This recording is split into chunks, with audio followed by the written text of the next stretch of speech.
রাজধানী ঢাকার খুব কাছে এসে পড়েছে বিষধর সাপ রাসেলস ভাইপার। আতঙ্কে সাধারণ মানুষ, ইতিমধ্যে প্রাণ গিয়েছে অনেকের। মানিকগঞ্জ ও ঢাকার দোহারের চরাঞ্চলে বিলুপ্তির পথে থাকা রাসেলস ভাইপারের আনাগোনা এখন চিন্তার উদ্রেক ঘটাচ্ছে। উপজেলার পদ্মার তীরবর্তী এলাকার বাসিন্দারা ভয়ে ভয়ে দিন কাটাচ্ছেন। সম্প্রতি দেশের বিভিন্ন অঞ্চলে হানা দিয়েছে রাসেলস ভাইপার।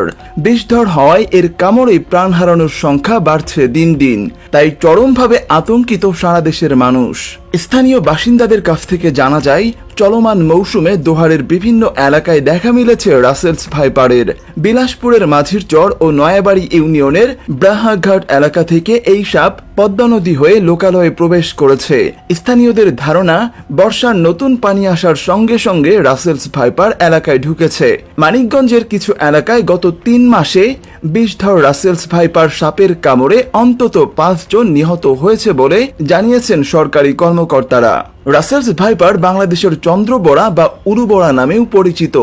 বিশেষজ্ঞদের মতে, দেশে যেসব সাপ দেখা যায় সেগুলোর মধ্যে এটি সবচেয়ে বিষাক্ত।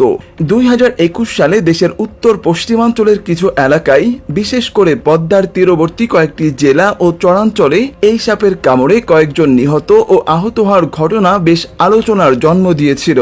কিন্তু গত কয়েক মাসে এই সাপের উপদ্রব দেখা যাচ্ছে ঢাকার একেবারে কাছে চর এলাকাগুলোতেও। বিশেষজ্ঞদের ধারণা, পদ্মার অববাহিকা ধরেই রাসেলস ভাইপার রাজধানীর কাছাকাছি চরাঞ্চলে চলে এসেছে।